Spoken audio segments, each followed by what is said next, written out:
Hi అండి, welcome to my channel. ఇక్కడ నేను మటన్తో ఒక కొత్త రెసిపీతో అయితే మీ ముందుకు వచ్చేసినానండి. అంటే కొత్త రెసిపీ ఏం కాదు, అందరూ చేసుకుంటారు. కాకపోతే నేను కొంచెం స్పెషల్గా చేద్దామని చెప్పేసి ఈరోజు అయితే ఇట్లా చేసినానండి. మా ఆయన అనుకోకుండా మటన్ తీసుకొచ్చిండు.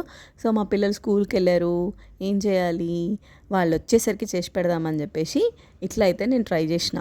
అంటే వారంలో 2 సార్లు అయితే నాన్ వెజ్ తెచ్చుకుంటామండి మేము. దాన్ని చేసినప్పుడల్లా ఒకేలాగా అయితే అస్సలు చేయనండి. తినేవాళ్ళు ఉంటే చేసి పెట్టడంలో నాకు చాలా ఇష్టం అండి. మా ఇంట్లో అందరూ నాన్ వెజ్ చాలా ఇష్టంగా తింటారు. నేనైతే కొంచెం తక్కువ తింటా, జస్ట్ తక్కువ తింటానండి. సో వాళ్ళ కోసం అయితే నేను ఇదైతే ప్రిపేర్ చేస్తున్నా. ఒక్కొక్కసారి ఒక్కొక్క స్పెషల్ అయితే చేస్తానండి. ఈరోజు ఈ స్పెషల్తో అయితే మీ ముందుకు వచ్చేసిన. సరే మరి ఎట్లా చేద్దామో చూసుకుందామా. మరి ముందుగా మటన్ని శుభ్రంగా కడిగి ఒక బౌల్లో వేసి అందులో కొద్దిగా పెరుగు ఒక చిన్న బౌల్ పెరుగు వేసుకున్న తర్వాత దాన్ని కాస్త మంచిగా మ్యారినేట్ చేసుకోవాలి. దాన్ని తర్వాత ఉప్పు, పసుపు, కారం, మిరియాల పొడి, ధనియాల పొడి, అలాగే మటన్ మసాలా పౌడర్ ఇవన్నీ వేసి బాగా పట్టించాలండి. బాగా ఇక్కడ పట్టించడంలో ఈ కూర చాలా టేస్ట్ ఉంటుందండి.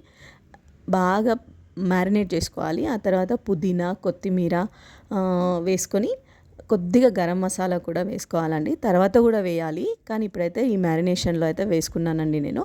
ఆ తర్వాత దాన్ని ఒక 15 మినిట్స్ అయితే, నాకు టైం లేదు కాబట్టి ఒక 15 మినిట్స్ నేను ఫ్రిడ్జ్లో పెట్టిన. 1 అవర్ కూడా పెట్టుకోవచ్చు, బాగుంటుంది టేస్ట్. ఎంతసేపు ఫ్రిడ్జ్లో పెడితే అంత బాగుంటుందండి టేస్ట్. సో ఆ తర్వాత కుక్కర్లో వేస్తానండి మటన్. కుక్కర్లో వేస్తే మంచిగా ఉడుకుతుంది, అందుకని చెప్పేసి నేను కుక్కర్లో వేసిన. కుక్కర్లో స్టవ్ వెలిగించుకొని కుక్కర్ పెట్టుకొని అందులో మనకు కావాల్సినంత ఆయిల్ వేసి బగారా ఆకు, అలాగే పట్ట, లవంగా, ఇలాచి, మసాలా దినుసులన్నీ వేసుకోవచ్చు, కానీ నేనైతే ఓన్లీ బగారాకు మాత్రమే వేసుకున్నా. ఆ తర్వాత అల్లం వెల్లుల్లి పేస్ట్, కొద్దిగా ఉప్పు, అలాగే కొద్దిగా పసుపు. ఇక్కడ నేను ఆల్రెడీ మ్యారినేట్ చేసిన దాంట్లో వేసాను కాబట్టి కొద్దిగానే వేసుకోవాలి.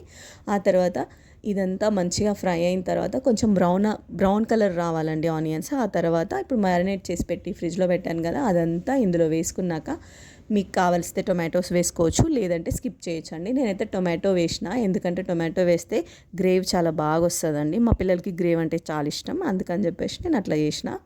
ఇట్లా గ్రేవీ వచ్చేసింది. ఇట్లా కలుపుకున్న తర్వాత చూడండి, ఇక్కడ ఉడుకుతుంది కదా, ఆ టైంలో టొమాటోలు వేసుకోవాలి. ముందుగా వేస్తే మటన్ తొందరగా ఉడకదు.